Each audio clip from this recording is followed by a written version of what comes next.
বাংলাদেশ আবার একটি নির্বাচনের সন্ধিক্ষণে। এই নির্ধারণী মুহূর্তে আমরা শুধু রাজনীতির অঙ্ক নয়, তাকাতে চাই সম্ভাবনার দিকেও। তাকাই সেই স্বপ্নগুলোর দিকে যেগুলো আজও মানুষের অন্তরে নিঃশব্দে জ্বলছে। আমরা খুঁজি এমন এক নেতৃত্ব, যে নেতৃত্ব জাতির আত্মার সঙ্গে কথা বলে। ধরে নিই এই সময়ে বাংলাদেশ যদি দ্বন্দ্বের পরিবর্তে সহানুভূতি, বিভেদের বদলে ঐক্য এবং বিশৃঙ্খলার স্থলে বিবেক বেছে নেয়।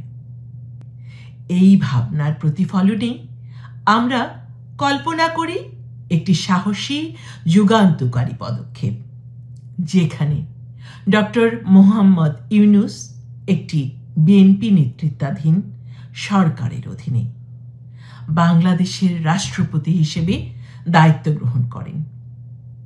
হ্যাঁ, ডক্টর ইউনূস রাষ্ট্রপতি। এটি কেবল রাজনৈতিক কৌশল নয়, এটি হতে পারে একটি আন্তরিক, যুক্তিনির্ভর এবং সময় উপযোগী সিদ্ধান্ত। যখন একটি জাতি ন্যায় বিচার, মর্যাদা ও শান্তির জন্য ব্যাকুল, তখন এমন সিদ্ধান্ত হতে পারে এক নতুন সূচনা। ভাবুন, যদি দীর্ঘ অস্থিরতা ও সংঘাতের পর বিএনপি পুনর্মিলনের বার্তা নিয়ে উঠে দাঁড়ায়, যদি তারা সমর্থন করে এমন একজনকে যিনি কোনো রাজনৈতিক দলের অনুগত নন, বরং মানুষের কল্যাণে নিজের জীবন উৎসর্গ করেছেন। নোবেলজয়ী এই দূরদর্শী চিন্তক, যিনি দারিদ্র্যের বিরুদ্ধে আজীবন লড়াই করেছেন। তিনি কৃষক, শ্রমজীবী, মা আর সেই তরুণদের পাশে দাঁড়িয়েছেন যারা শুধুই আশার উপর পথ চলে। এক নতুন বার্তা। নেতৃত্ব মানে কোলাহল নয়, অন্তর্দৃষ্টি। বাহ্যিক জাঁকজমক নয়, অন্তর্গত শক্তির স্বীকৃতি।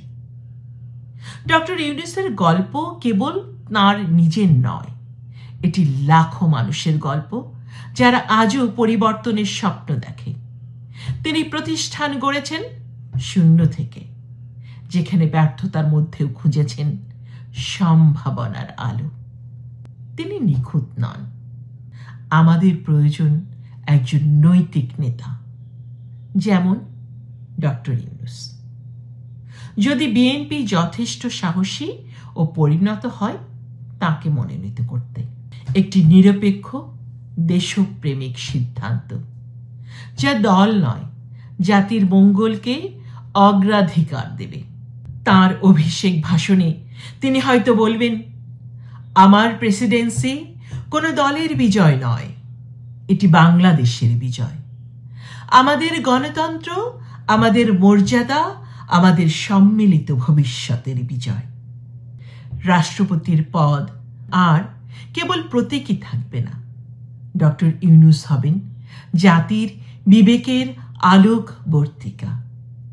তিনি বঙ্গভবন খুলে দেবেন সকলের জন্য, ছাত্র, যুবক, শ্রমজীবী, প্রবীণ, এমনকি তাঁর সমালোচকদের জন্যও।